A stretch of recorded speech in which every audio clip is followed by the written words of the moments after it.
What are the principles you should follow to crash-proof your retirement? Well, Phil Cannella knows, of course. He's a retirement phase expert and the creator of CrashProofRetirement.com.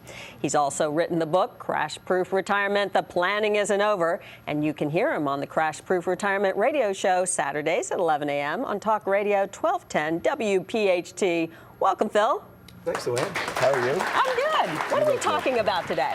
We're talking about sound principles to crash-proof your retirement. There are three basic principles in order to have your retirement last your lifetime. One of the main problems, it's not a problem, but back in the 1920s, Luann, the average person lived to 55. Right. So if it was the 1920s today, myself at 55 would be an old man, or I might not even be here. Right, and now we've got a plan for a much longer life, we hope. Between longevity and inflation, those two things coupled together could make a lot of people not make it through retirement. Because people are living 20 to 30 years into retirement now, and in some cases longer than what they have worked. Right, so how can we make sure we're going to be okay during those years? Well, one of the soundproof ways that you can assure you're going to be okay is that you use an industry for its designed purpose. What do you mean by that? Well, you know, we all learned these fables in elementary school, and I never forgot the Three Little Piggies story. I love the Three Little Piggies story. Me too. Okay. You had the straw house, yes, the stick house, yes, and then there was that brick house. We want a brick house. Yes. I want a brick house. Particularly in retired years, you want to be in the brick house. Yeah. The straw house would be the security industry. When the economical winds blow and it gets strong, what's the first thing that it affects? Stocks, bonds, and mutual funds. We call that the straw house. Now, here's the design purpose.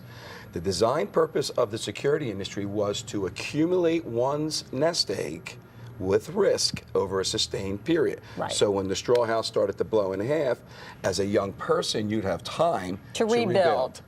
Now, if the storms get high enough, the winds pick up strong enough, the stick house starts to collapse, like the banking industry has. When the straw house got beaten down, many people couldn't afford to pay their mortgages or whatever. Now you have over 156 banks collapse in 2010. In 2009, you had 140 banks collapse. And the alarming thing here is, in 2011, there's over 852 banks on the FDIC's watch list. That means they're ready to go out, and it's estimated that over half will. So the stick house industry was designed, meaning the banking industry, for a temporary holding spot for your money. So if a bill came in, you had it in your checking account, it was temporary, it went out. If you had investment money, you'd put it in the bank until you would find out where you wanted to invest it. Right. Many people misuse both industries. Right. We thought we were in a brick house when we were in a stick house. Maybe. All right. So the two little piggies in the straw house and the stick house ran over to the brick house and started pounding on the door. Big Brother opened it up. Yes. And that would be the safe house. The safe house would be the insurance industry. You don't see any insurance companies going into bankruptcy, and you won't. Within that insurance industry, there are 2,700 financial vehicles that will crash-proof one's retirement.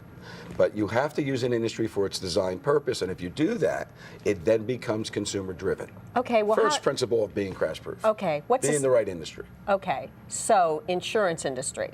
All right. Now, I'm not talking about insurance products. What we're talking about are investment vehicles that will crash-proof your retirement, and they are within that safe industry called the insurance industry. Okay. Other than long-term care insurance or life insurance, they have investment vehicles too, and because these companies do not go into bankruptcy, that's why they're very safe. All right, you've got an educational seminar coming up.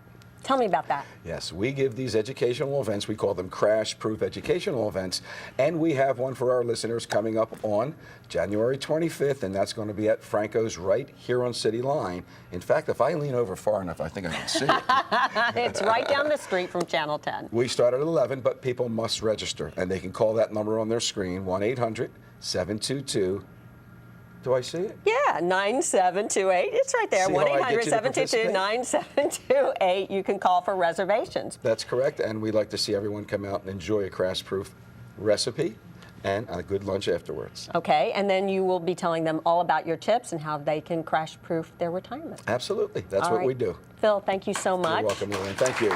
Phil, of course, will be back next week with more crash-proof retirement advice. Crash-proof retirement radio show with Phil Cannella is on Saturdays at 11 a.m. to 1 p.m. on Talk Radio 1210 WPHT. And as he brings books every week to our audience, you have done it again. Phil's book, Crash-Proof Retirement, The Planning Isn't Over, goes to everyone in our audience today. Thank you so much. You're welcome.